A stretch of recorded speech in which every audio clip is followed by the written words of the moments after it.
Bonsoir. Bonsoir. Félicitations. C'est au-delà de vos attentes. Vous êtes à 8h, 20h14, quand vous avez vu les résultats, et vous étiez déjà à plus de 40 des votes. Est-ce que vous vous êtes dit, mon Dieu, est-ce que je rêve? Est-ce qu'il y a une erreur? Bien, au début, on se disait ça doit être juste un pôle particulièrement péquiste. Vos amis? Oui, c'était tous nos amis au même endroit. Puis finalement, on s'est rendu compte qu'on allait chercher un appui. Non seulement on allait chercher une victoire dans Jean Talon pour la première fois de l'histoire du Parti québécois, mais on allait le chercher par plus de 5000 votes de majorité. On est très reconnaissants. C'est des moments, tu sais, la politique, il y a de l'humain là-dedans, là. Les gens nous ont encouragés à un moment où on en a besoin parce que ce quatrième mousquetaire, Pascal Paradis, fera une différence tant dans son comté qu'à l'Assemblée nationale. Je pense qu'il va contribuer à rehausser le niveau des débats à l'Assemblée nationale. Les gens nous ont fait confiance, nous ont donné leur vote et on est très reconnaissants. Vous aviez besoin d'une victoire, disons-le. Maintenant, on peut le dire maintenant, parce que non seulement c'est une victoire, mais c'est une victoire éclatante, parce que les choses allaient bien pour vous, on entendait de bonnes choses, mais là, il fallait concrétiser comme au sport. Il fallait que vous fassiez le but à ce moment-ci, là. Bien, c'est vrai qu'on est passé de 9 à 22 dans les sondages en à peine un an, mais tout ça, c'était des chiffres, puis on ne l'avait jamais vérifié dans la réalité. Et là, hier, c'était très concret, c'était très réel comme victoire. Puis en même temps, je pense qu'il faut demeurer modeste, puis entendre le message positif, la tape dans le dos de dire on aime le travail du Parti québécois, on aime que vous soyez constructif, que vous fassiez des propositions, qu'il y ait de la nuance dans ce que vous dites, qu'il y ait du courage aussi dans vos gestes. Mais on a beaucoup de travail devant nous encore, notamment essayer d'influencer un gouvernement au cours des 3 prochaines années qui, aujourd'hui encore, pose des gestes, est capable de dire une chose et faire exactement le contraire le lendemain. Donc, on a des vrais défis devant nous, mais on passe de 3 à 4, puis on l'apprécie, puis ça fera une différence importante. Comment vous comprenez, vous l'avez entendu, cette déclaration du premier ministre qu'il va, parce qu'il veut renouer avec la population de Québec, il dit c'est important, on les a perdus, c'est un message qu'on nous envoie. Comment vous comprenez ce qu'il a dit sur le troisième lien? Bien, je ne suis pas sûr que le premier ministre a compris le message des gens de Jean Talon. Puis moi, je le sais, j'ai fait du porte-à-porte de nombreux soirs. J'ai écouté.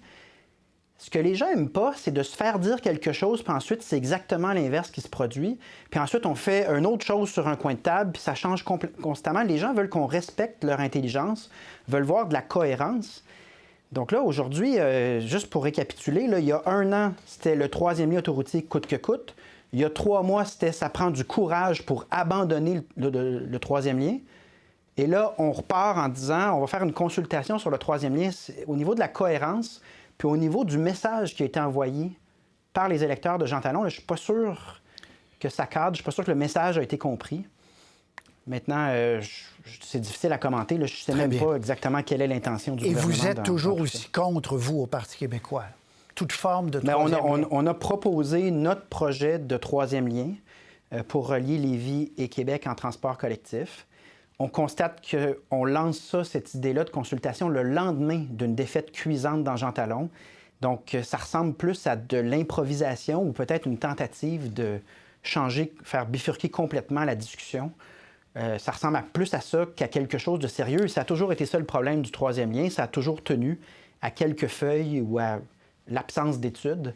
Et c'est là que la confiance, je pense, est ébranlée envers ce gouvernement. On demande plus de rigueur, plus de cohérence, plus de transparence. Paul Saint-Pierre Plamondon, il y a des gens hier qui ont dû voter Parti québécois pour la première fois. D'ailleurs, je l'ai entendu ce matin à la radio, il y a des gens qui témoignaient de ça. Est-ce que votre défi maintenant, parce que vous avez élargi le cercle là, dans Jean Talon, des gens qui votaient PQ autrefois, là c'est beaucoup plus large qui ont voté, votre défi, est-ce que ce n'est pas de les garder, là? C'est ce qui m'a le plus touché, c'est la plus grande réalisation hier. Plusieurs personnes, des gens d'un certain âge, qui nous ont dit « J'ai jamais voté Parti québécois de ma vie, puis je vais le faire avec fierté ». Des gens aussi qui viennent d'arriver au Québec, qui viennent d'immigrer et qui disent « J'ai vu votre campagne, puis j'aime ce que vous faites, je vais voter québécois, je vais voter avec vous ». C'était touchant, puis ça permet en effet d'entrevoir l'avenir en rassemblant, en élargissant nos Il faut appuis, les garder. notre Votre mouvement. défi, Oui, c'est oui. de les garder, ces gens-là. Oui. Mais ils nous disent, on aime le travail que vous faites, continuez comme ça, on va vous encourager. Donc, en même temps, on ne changera pas du tout au tout. On est ce qu'on est, on assume nos idées et on essaie d'être constructif puis d'élever le débat dans la mesure du possible. On ne réussit pas toujours, mais on essaie. Et ça, c'est apprécié. Donc, Très bien bien. honnêtement, on ne changera pas non plus. On est ce qu'on est, puis on va continuer sur cette lancée-là. Je ne sais pas si vous voyez les images quand je vous parle, mais il y a Pascal Bérubé qui a versé des larmes hier. Oui. Lui, il a traversé le désert aussi. Là. Vous allez me dire, vous aussi. C'est extraordinaire. mais Lui, hier... Ce que Pascal Bérubé a fait, c'est extraordinaire parce que au moment où ça allait pas bien, il a eu des offres, des invitations. Il aurait pu faire bien d'autres choix. Mais son attachement envers l'indépendance du Québec et envers le Parti québécois l'a amené à faire le bon choix, le choix courageux. Et l'effet de décisions comme celle-là, comme pour Joël Arsenault, Mégane Perry-Melançon, l'effet aujourd'hui, on le mesure. Mais il y a des moments importants comme ceux-là. Pascal Bérubé a toute mon admiration pour ça. Paul Saint-Pierre Plamondon, chef du Parti québécois, merci beaucoup. À la prochaine. À une prochaine. Au revoir.